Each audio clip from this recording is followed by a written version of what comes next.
मैं एक भिखारिन थी। मुंह छुपाकर सड़क के किनारे भीख मांग रही थी। दिन भर के इतने पैसे कमा लेती थी कि मेरी गुजर हो जाती थी। एक दिन अचानक मैंने देखा कि एक औरत बाजार से निकली और सड़क पर आते ही वो दर्द से तड़पने लगी। मैं भागती हुई उसके पास गई तो वो मेरे कान में बोली, प्लीज़ मेरी मदद करो, मेरी डिलीवरी का समय हो चुका है। मैं फ़ौरन उस औरत को पकड़कर अपनी झोंपड़ी में ले आई। कुछ ही देर के बाद औरत ने एक बच्चे को जन्म दिया। मैंने उस औरत को वहीं छोड़ा और बच्चे को जल्दी से अपनी चादर में छुपाया और वहां से भाग गई। और थोड़ी दूर अपने ठिकाने पर आकर मैंने जब चादर हटाकर देखा तो आंखें पथरा गई थीं, क्योंकि मेरी गोद में तो अजीबो गरीब। मेरा नाम सुरीली है। मेरा काम लोगों से भीख मांगना है। मैं दिन भर भीख मांगती थी तो अच्छे खासे पैसे मिल जाते थे, लेकिन हम फकीरों में पैसे की हवस इतनी ज़्यादा होती है कि जो कुछ भी मिल जाए कम ही लगता है। मैं दिन भर की थकी हारी घर लौटती तो बिस्तर पर औंधे मुंह लेटते ही सो जाती थी। पति को देखकर मेरा पारा चढ़ जाता था। मैं अपनी झोपड़ी में आते ही बर्तन उठा उठा कर फेंकने लग जाती और अपने पति से लड़ती कि तू क्यों दिन भर ऐसे पड़ा रहता है, तू भी कुछ काम कर ले। तू देख किस तरह मैं दिन भर मेहनत करती हूँ, भीख मांग कर लाती हूँ, मगर तेरे मुंह तो मुफ्त लगा हुआ है। मेरा पति गुस्से से मुझे घूर कर झोपड़ी से बाहर निकल जाता और मैं जमीन पर बैठकर मांग कर लाया हुआ खाना खाती। हमारा खाना गरीब लोगों से अच्छा ही होता था। उनको तो दाल रोटी ही नसीब होती थी, जबकि भगवान की हम पर इतनी कृपा थी कि हर रोज हमारी जीभ को नया नया खाना चखने को मिलता था। जिंदगी यूं ही गुजर रही थी जब एक बहुत ही रहस्यमय हादसा मेरी जिंदगी में हुआ। एक दिन मैं रूटीन के अनुसार मुंह छुपाकर भीख मांग रही थी जब मेरी नज़र बाजार से निकलती हुई एक औरत पर पड़ी। सड़क पर आते आते वो औरत दर्द से तड़पने लगी थी। मैं फौरन भागती हुई उसके पास गई तो वो मुझे हाथ जोड़कर विनती करने लगी कि दीदी प्लीज़ मेरी मदद करो, मेरी डिलीवरी का समय हो चुका है। मैं फौरन उस औरत को पकड़कर अपनी झोंपड़ी में ले आई, जो शहर के बीचों बीच में ही थी। मेरी दो झोंपड़ियाँ थीं। इस झोंपड़ी में मैं मांग मांग कर सामान इकट्ठा करती और शाम होते ही मैं अपने रहने वाली झोंपड़ी में चली जाया करती थी। कुछ ही देर के बाद उस औरत ने एक बच्चे को जन्म दिया तो मैं लालच में आ गई। मैंने उस औरत को वहीं छोड़ दिया और उसका बच्चा जल्दी से अपनी चादर में छुपा लिया और वहां से भाग आई। मुझे नहीं मालूम था कि वो औरत मुझे कभी ज़िंदगी में दोबारा मिलेगी भी या नहीं, लेकिन फिर मेरे साथ कुछ ऐसा हुआ कि मेरी सारी ज़िंदगी बदल कर रह गई थी। अपनी झोंपड़ी में आकर मैंने जब चादर हटाकर बच्चा देखा तो मेरी आंखें पथरा गई थीं, क्योंकि मेरी गोद में अजीबोगरीब बच्चा पड़ा रो रहा था। मैंने उस बच्चे को देखा तो डर के मारे चीख पड़ी थी। मेरा पति जल्दी से भागता हुआ मेरे पास आया, बोला ये क्या है, मगर जब उसने मेरी गोद में पड़े हुए बच्चे को देखा तो उसकी भी चीख निकल गई। बोला, अरे कमबख्त, ये तो क्या उठाकर ले आई है। मैं खुद फटी फटी आंखों से कभी बच्चे को तो कभी अपने पति को देख रही थी। मैंने अपने पति को खामोश रहने का इशारा किया और उस बच्चे को चादर में छुपाकर झोंपड़ियों के पीछे की तरफ बने कूड़े के ढेर की तरफ चली आई और उस अजीबोगरीब बच्चे को फेंक आई। मेरा पति मेरी सारी कार्यवाही देखकर खामोश ही रहा था। फिर मैंने अपने पति को बाजार से कुछ सामान लाने के लिए भेज दिया। पति के जाने के बाद मैं झोपड़ी में झाड़ू लगाने लगी और इधर उधर के काम करके अपने दिमाग से उस बच्चे के ख्याल को झटकने की कोशिश करने लगी। शाम में हम दोनों ने मांग कर लाया हुआ खाना खाया और सोने के लिए लेट गए। आज कुत्ते बहुत जोर जोर से भौंक रहे थे। कुत्तों के भौंकने की आवाज़ों से मैं कांप उठती थी। मेरा ज़मीर मुझे अंदर से कचोट रहा था कि कुछ ही देर में वो कुत्ते उस बच्चे को चीड़ फाड़ डालेंगे। मैं बहुत बेचैनी सी लेटी हुई थी जब मेरा पति बोला, सुरीली, हम फ़कीर लोग हैं, लोगों को दुआएं देकर पैसे लेते हैं। हम भला कब से इतने जालिम हो गए कि लोगों से उनके बच्चे छीन कर कुत्तों के सामने डाल दें। पति की बात सुनकर मैं कांप उठी थी। मैं जल्दी से चटाई से उठी और बड़ा सा डंडा उठाकर बाहर की तरफ भागी थी। मेरा पति भी मेरे पीछे ही आया था। उसके हाथ में भी कुत्तों को भगाने के लिए एक मोटा सा डंडा था। हम जल्दी से झोपड़ियों के पीछे भागे थे। मैंने जल्दी से आगे बढ़कर उस बच्चे को उठा लिया था। भगवान की कृपा थी कि वो बच्चा बिल्कुल ठीक था। उसे अब तक खरोंच भी नहीं आई थी। मैं उस बच्चे को झोंपड़ी में ले आई। मैंने उसे नहलाया धुलाया, मोटे से कपड़े में लपेट कर अपने साथ लिटा लिया। वो भूख की वजह से रोने लगा था। वो बच्चा बहुत कमज़ोर सा था। उसकी रीढ़ की हड्डी में एक बड़ी सी गांठ उभरी हुई थी, यानी कि वो बच्चा पैदाइशी कुबड़ा था। उसका बड़ा सा सर था, अंदर को घुसी हुई आंखें और बड़ा सा नाक। मेरा पति इस बच्चे को देखकर हंस पड़ा था। सुरीली, तूने पूरी दुनिया से यही बच्चा चुराने को मिला था। मैं खामोश रही। सुबह हुई तो मैं आसपास झोंपड़ियों में ऐलान कर दिया कि मेरे यहाँ बच्चे की पैदाइश हुई है। हमारे यहाँ बच्चा पैदा होना कोई अनोखी बात नहीं समझी जाती थी। आए दिन झोपड़ी में कोई ना कोई बच्चा जन्म जरूर लेता था।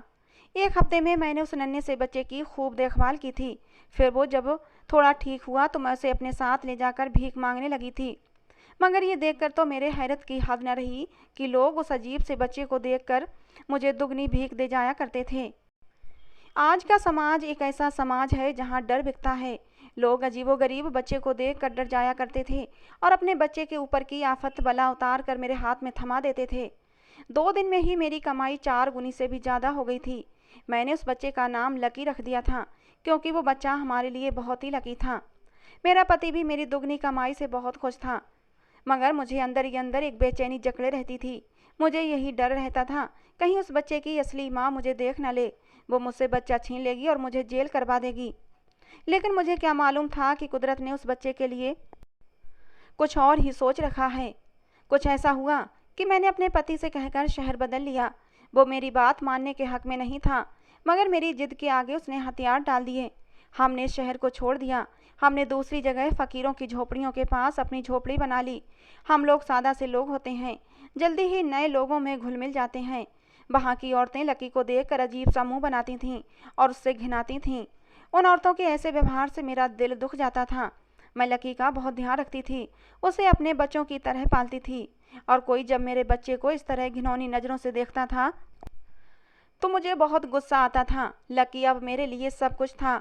केवल एक ऐसी औरत थी जो मेरे लकी के बारे में कोई गंदी बात नहीं करती थी। उसका नाम संगीता था। संगीता अपनी माँ के साथ अपनी झोपड़ी में रहती थी।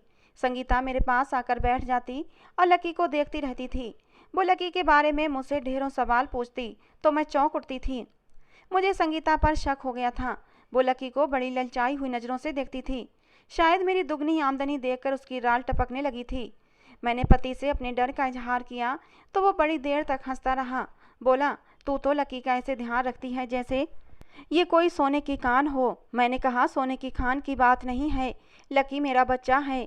मैंने माँ बनकर उसको पाला है और मैं अपने बच्चे से अब दूर नहीं रह सकती। ये मेरे जीने का सहारा है। मैं अब संगीता से ज़्यादा बातचीत नहीं करती थी। मैंने उसको एक दिन बताया कि संगीता, मेरा लकी मुझसे बहुत ज़्यादा लगा हुआ है। ये तो मेरे अलावा किसी के साथ रह भी नहीं सकता, किसी के हाथ का कुछ खाता भी नहीं है। भगवान न करे अगर ये मुझसे बिछड़ गया तो मेरे बिना ये मर ही जाएगा। मेरी बात सुनकर संगीता चुप हो गई थी। संगीता से मुझे बड़ा डर महसूस होता था। मेरे दिल में यही बात आती थी कि ज़रूर संगीता मेरे बच्चे के पीछे पड़ी है और ये लकी को मुझसे छीन कर ले जाएगी। इसलिए मैं उसको डराने के लिए ऐसी बातें करती रहती थी। धीरे धीरे संगीता का व्यवहार मेरे और लकी के साथ अब नॉर्मल होने लगा था, लेकिन वो लकी का बहुत ध्यान रखती थी। धीरे धीरे मुझे संगीता पर भरोसा होने लगा था कि वो बस लकी से प्यार करती है, उसके इरादे गलत नहीं। एक शाम अचानक ही लकी की हालत बहुत ख़राब हो गई। उसे बहुत तेज़ बुखार हो गया था। मेरा पति भीख मांगने गया हुआ था। मैं बहुत परेशानी की हालत में घिरी हुई थी। तब संगीता लकी के रोने की आवाज़ सुनकर मेरे पास आई और पूछने लगी, क्या हुआ है इस बच्चे को। पहले जब लकी की बीमारी का बताया तो वो परेशान हो गई। वो बोली, मैं अभी इसके लिए दवाई लेकर आती हूँ। वो मेडिकल स्टोर से सिरप ले आई। मैंने वो सिरप लकी को दिया तो वो सो गया। संगीता मेरे पास ही ज़मीन पर बैठ गई और बोली, औलाद इंसान को कितनी प्यारी होती है ना। मैं बोली, हाँ, लेकिन तुम्हें क्या पता, तुम तो कुंवारी हो। वो बोली, नहीं, कुंवारी नहीं हूँ। मैंने पैसे की खातिर अपनी कोख बेचने के लिए शादी की थी। बच्चा जनकर मुझे पैसे तो मिल जाते, मगर मेरा बच्चा मेरे पास नहीं रहा। वो बच्चा तो उन्हीं लोगों का हो जाता जिन्होंने मुझे ढेर सारे पैसे देने थे। इसी शर्त पर तो मैंने अपनी कोख बेच दी थी। इसीलिए तो मैं तुम्हारे लकी से बहुत प्यार करती हूँ। मैं हैरत से संगीता की तरफ देख रही थी। मैं बोली, ये क्या बात हुई, तुम मुझे खुलकर सारी बात बताओ। वो बोली, फिर कभी बताऊंगी। इतना कहकर वो रोती हुई मेरी झोंपड़ी से निकल गई थी। मैंने लकी को देखा तो वो अब काफ़ी अच्छा लग रहा था। अब मुझे संगीता थोड़ी ठीक लगने लगी थी। मैं समझ गई थी कि वो लकी से ऐसे ही मोहब्बत करती है, क्योंकि वो अपना जना हुआ बच्चा खो चुकी है। फिर सुबह मैंने भीख मांगने जाना था, जबकि संगीता घर पर ही थी। मैंने लकी को उसके हवाले करके कहा, आज के दिन इसको तुम संभालो, मैं शाम को जल्दी लौटने की कोशिश करूंगी। संगीता ने बड़ी खुशी खुशी लकी को थाम लिया था। मैं निश्चिंत होकर भीख मांगने चली गई, मगर शाम होते होते मेरा दिल अजीबो अजीब बसबसों में घिर गया था। जल्दी ही मैं सब कुछ छोड़ छाड़ कर अपनी झोंपड़ी की तरफ भागी थी। झोंपड़ी में जाकर मैंने देखा तो वहाँ पर न लकी था, ना ही संगीता। मेरे तो पैरों तले से ज़मीन ही निकल गई थी। मुझे समझ नहीं आ रहा था कि अब क्या करूं, कहाँ लकी और संगीता को ढूंढूं। मैं यूं ही झोपड़ियों के इर्द गिर्द भागने लगी और अब लकी को और संगीता को आवाज़ें लगाने लगी, लेकिन बहुत ज़्यादा समय हो गया था और जब मुझे संगीता नहीं मिली तो मैंने रोना शुरू कर दिया। मैंने उसको भला बुरा और उसको कोसना पीटना शुरू कर दिया कि मैंने क्यों उस लड़की पर भरोसा किया जो पहले दिन से ही मेरे बेटे को बड़ी ललचाई हुई नज़रों से देखती थी। मैं बड़ी डरी डरी सी और परेशान सी यहाँ वहाँ घूम रही थी। तभी अचानक मुझे लकी के रोने की आवाज़ आने लगी। मैंने आवाज़ की तरफ दौड़ लगा दी। संगीता लकी को गोद में उठाए हुए वापस आ रही थी। बोली, ये लो बहन, ये तुम्हारा बेटा बहुत ही तंग करता है। इसको तो अपनी माँ के साथ जगह जगह घूमने की आदत हो गई है। ये तो आज सारा दिन रोता ही रहा। अभी मैं तुम्हारी तलाश में ही निकली थी। अच्छा है तुम वापस आ गई हो। मैंने जल्दी से लकी को गोद में उठा लिया और उसे चूमना शुरू कर दिया। मैं लकी को चूमती जाती थी और रोती जाती थी। संगीता खामोशी से अपनी झोपड़ी में चली गई। मुझे याद आया कि मैंने तो संगीता को धन्यवाद ही नहीं कहा। मैं जैसे ही उसकी झोपड़ी के पास गई मुझे सिसकियों की आवाज़ें आने लगीं। मैं जल्दी से झोपड़ी का पर्दा उठाकर अंदर दाखिल हो गई। मैंने संगीता को कहा, संगीता आज तो मुझे अपनी दास्तान सुना ही दो। मुझे पता है तुम्हारे इन आंसुओं के पीछे एक बहुत ही दुख भरी कहानी छुपी हुई है। आखिर तुम्हारे बच्चे के साथ क्या हुआ था? संगीता बोली, हम भी भिखारी हैं। भीख मांगकर 2 वक्त की रोटी मिल जाती है तो खा लेते हैं, मगर बीमारी आ घेरे तो फिर उसका इलाज नहीं करवा सकते। मेरे बाप को कैंसर हो गया था। हमारे पास इलाज के पैसे नहीं थे। भीख के पैसों से तो बाबा का इलाज नामुमकिन था। फिर एक दिन मेरी अम्मा न जाने कहाँ से आईं। वो बहुत खुश थीं। वो मुझसे लिपट कर बोली कि संगीता, भगवान ने हमारी सुन ली है। तुम्हारे बाप के इलाज के लिए भगवान ने तुम्हें चुन लिया है। तुम अपने बाप का इलाज करवाओगी। मैं हैरानगी से अपनी माँ को देख रही थी। मैंने पूछा, अम्मा आप क्या कह रही हो? अम्मा बोली, आज मैं जब एक दरवाजे पर भीख मांगने गई तो वहाँ की मैडम जी ने मुझसे कहा कि उन्हें अपने पति की दूसरी शादी करवाने के लिए एक लड़की चाहिए। वो एक ऐसी लड़की चाहती है जो उन्हें पैसों की खातिर बच्चा पैदा करके दे दे और फिर उनकी ज़िंदगी से हमेशा हमेशा के लिए चली जाए। इस काम के लिए कोठी की मालकिन हमें बहुत बड़ी रकम देने के लिए तैयार है। अम्मा ने मुझे कुर्बानी का बकरा बनाकर उस बड़ी मालकिन के हवाले कर दिया। मैं शादी करके हवेली चली गई। मालकिन बहुत ही खूबसूरत औरत थी, मगर वो थी बहुत ही घमंडी। मुझसे बहुत ही गुस्से से और नफरत से पेश आती थी। उसने मुझसे कहा कि मैं तुम्हें सिर्फ अपने पति का बच्चा पैदा करवाने के लिए लाई हूँ। जैसे ही तुम बच्चा पैदा करके दे दोगी तो अपने पैसे लेकर यहाँ से चली जाना। उसके बाद कभी मुड़कर भी बच्चे का नाम मत लेना। मैं खुद कम उम्र लड़की थी। मुझे भला बच्चों की क्या ज़रूरत थी? मैंने तो सिर्फ अपने बाबा के इलाज की खातिर ही इतनी बड़ी कुर्बानी दी थी। मेरी शादी मालिक से हो गई थी। उनकी उम्र 40 साल के लगभग थी। वो बहुत ही नरम दिल और प्यारा इंसान था। उन्होंने मेरा बहुत ही ध्यान रखा था। धीरे धीरे मुझ पर हकीकत खुल गई कि मालिक अपनी मौजूदा पत्नी के साथ खुश नहीं है। वो अपनी पत्नी की हरकतों से बहुत ही तंग थे। मालकिन बहुत ही तेज़ थी। मालकिन मेरे साथ मालिक के सामने तो बहुत अच्छे से रहती थी, मगर जैसे ही मालिक घर से बाहर जाते वो मुझ पर हुक्म चलाने लग जाती थी। मुझसे घर के काम भी करवाती थी, अपने जूते साफ़ करवाती। एक दिन मालकिन मुझसे अपने जूते साफ़ करवाते हुए बोली कि तुम्हारी हैसियत मेरे इन्हीं जूतों के बराबर है। इनसे आगे बढ़ने के बारे में कभी सोचना भी मत। मालकिन की बातें सुनकर मैं खामोश रही। मालकिन की बातों में मुझे कोई दिलचस्पी नहीं थी। मैंने तो कभी अपनी हैसियत से ऊपर सोचा ही नहीं था। मुझे तो बस पैसों से मतलब था जो मेरे बाबा के इलाज के लिए बहुत ज़रूरी थे। एक दिन मैंने मालिक को अपने प्रेग्नेंट होने की खुशखबरी सुनाई तो वो खुशी से फूले नहीं समाये। उन्होंने दुनिया जहाँ की हर खुशी मेरे कदमों में लाकर ढेर कर दी। मुझे घर की महारानी बनाकर रख दिया। मुझे बेड से नीचे पैर भी नहीं रखने देते थे। मालिक ऑफिस से भी बार बार फ़ोन करके नौकरों को समझाते रहते थे। इन सारी बातों से मालकिन बहुत ज़्यादा चिढ़ गई थी। उसको लगता था कि अब उनका पति उनसे छिन जाएगा। मेरे प्रेग्नेंट होने से मालकिन भी खुश थी। जब से मेरी प्रेगनेंसी की खबर सुनी थी वो दीवानी सी हो गई थी। वो चाहती थी कि मैं जल्द से जल्द बच्चा पैदा करूं और उसके पति को छोड़कर चली जाऊं। जब मेरा 7वां महीना हुआ तो वो मुझसे कहती कि ऐसे ही बैठी मत रहा करो, घर में पोंछा लगाओ। कभी कहती कि बार बार सीढ़ियों के चक्कर लगाओ, ऐसा करने से तुम्हारे शरीर की मांसपेशियां खुलेंगी और बच्चा पैदा करने में आसानी रहेगी। एक दिन बहुत ज़्यादा गर्मी थी। मैं आंगन में पोछा लगा रही थी। मुझे भूख भी लग रही थी, मगर मालकिन का हुक्म था खाना तभी मिलेगा जब तुम अपना काम पूरा कर लोगी। मैं एकदम चक्कर खाकर नीचे गिर पड़ी थी। फिर मुझे नहीं मालूम क्या हुआ था। जब मेरी आँख खुली तो मैं अस्पताल के बेड पर पड़ी हुई थी। मेरे पास ही परेशान से मालिक भी बैठे थे। उनकी आंखों में आंसू थे। वो बोले, संगीता, तुम अपना ख्याल क्यों नहीं रखती हो? उनकी बात सुनकर मैं फूट फूट कर रो रही थी। मैंने उनसे कहा, मालिक, मैं तो आपके घर में एक नौकरानी की हैसियत से आई हूँ ना। मैंने तो मालकिन का ही हर हुक्म मानना है। मालकिन मुझसे काम करवाती हैं, वो मुझे खाना खाने को नहीं देती।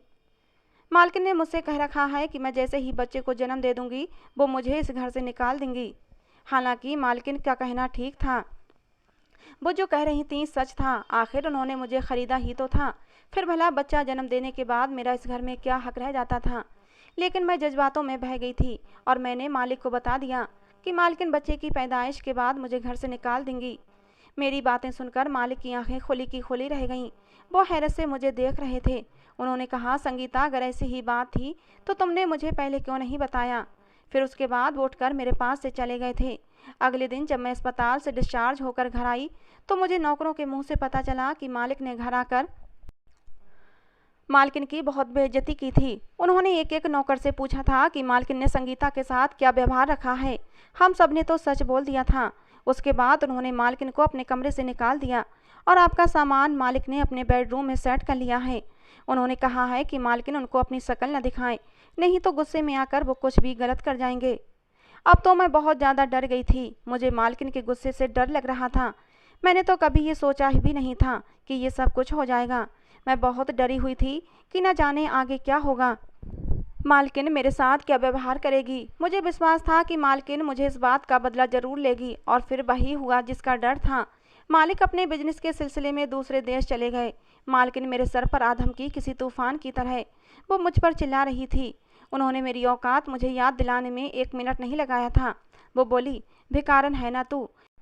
मैंने तुझे अपने घर में जगह दी, इज्जत दी, लेकिन तूने मेरे साथ क्या किया? सच कहते हैं, ओछे लोग अपना ओछापन दिखा ही देते हैं। मैं हैरान सी मालकिन को देख रही थी। मैं क्या करूं क्या ना करूं, मुझे कुछ भी समझ नहीं आ रहा था। और फिर मालकिन ने मुझे धक्के देकर घर से निकाल दिया। मैं घर से निकल आई। 2 दिन तक इधर उधर फिरती रही। भूख की वजह से और थकान की वजह से मेरी तबीयत बहुत ख़राब होने लगी थी।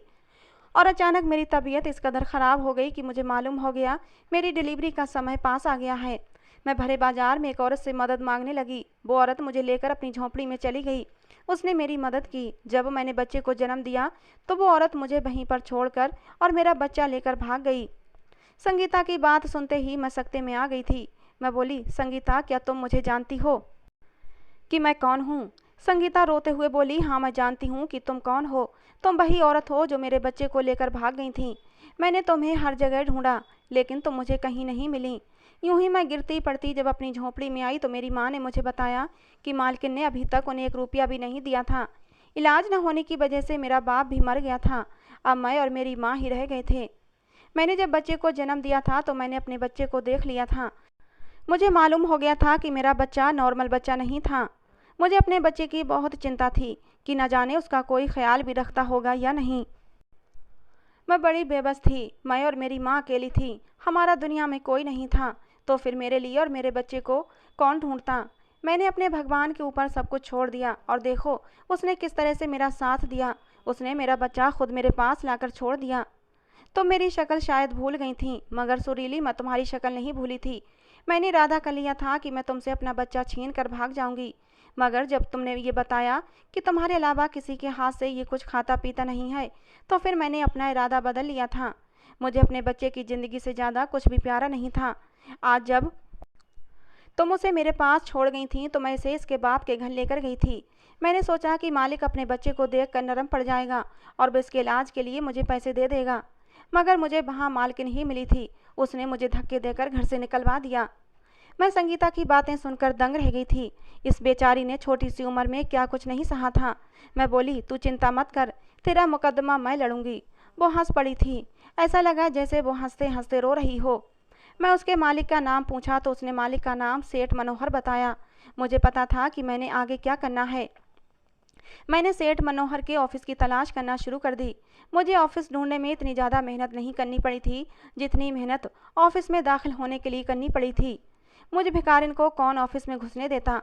फिर एक दिन सुबह सवेरे ही उस ऑफिस के बाहर जाकर खड़ी हो गई। मुझे मालूम था कि जो भी सबसे बड़ी गाड़ी ऑफिस में आएगी वही सेठ की होगी, और मेरा ये तीर निशाने पर बैठा था। अब मुझे वही करना था जो मैं सोचे बैठी थी। जैसे ही सेठ अपनी गाड़ी से निकला, मैं चिल्ला उठी कि सेठ जी, मैं आपकी पत्नी संगीता का पता जानती हूँ। सेठ जी के उठते कदम रुक गए थे। वो अपने आसपास चलते हुए गार्ड के बीच से निकलकर मेरे पास आ गया और मुझसे पूछा, क्या तुम जानती हो संगीता के बारे में? मैंने कहा, जी सेठ जी, आप खुद चलिए और खुद अपनी आंखों से देख लें। सेठ बिना सोचे समझे ही मेरे साथ चल पड़ा था। उसकी गाड़ी जब झोंपड़ी के बाहर रुकी तो संगीता भी बाहर ही खड़ी थी। वो अपने मालिक को देखकर रोते हुए उसकी तरफ भागी थी। सेठ भी जल्दी से आगे बढ़ा था। संगीता बहुत देर तक रोती रही थी।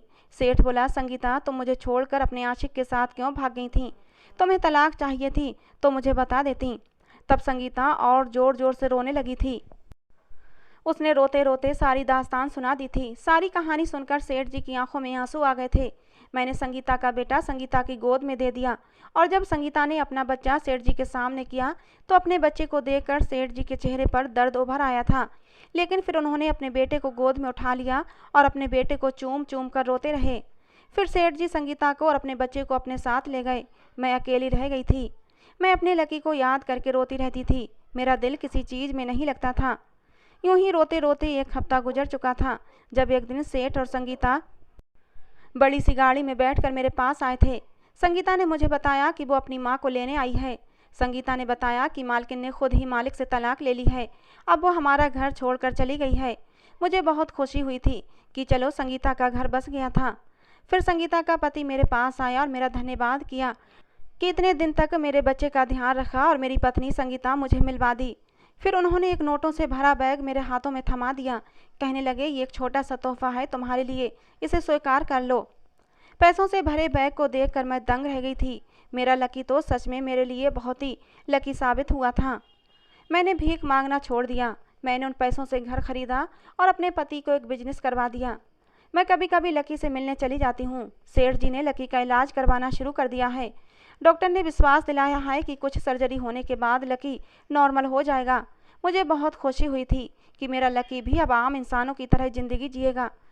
संगीता अपने पति और अपने बच्चे के साथ हंसी खुशी ज़िंदगी गुजार रही है। उसने मुझे अनुमति दे दी है कि मैं जब चाहूँ लकी से मिलने आ सकती हूँ। मैं भी अब तक लकी को नहीं भूली हूँ। मैं थोड़े थोड़े दिनों के बाद लकी से मिलने जाती रहती हूँ। तो दोस्तों, आज की हमारी ये कहानी आपको कैसी लगी ज़रूर बताना। पसंद आई हो तो प्लीज़ लाइक करना। हमारी कहानी को लेकर अपनी राय ज़रूर दिया करें दोस्तों, जिससे कि हमें पता चले कि आपको हमारी कहानी पसंद आती है या नहीं। रोज़ एक नई कहानी सुनने के लिए हमारे चैनल को सब्सक्राइब करें। कहानी को अंत तक सुनने के लिए आप लोगों का बहुत बहुत धन्यवाद दोस्तों। मिलते हैं अगली किसी नई कहानी के साथ।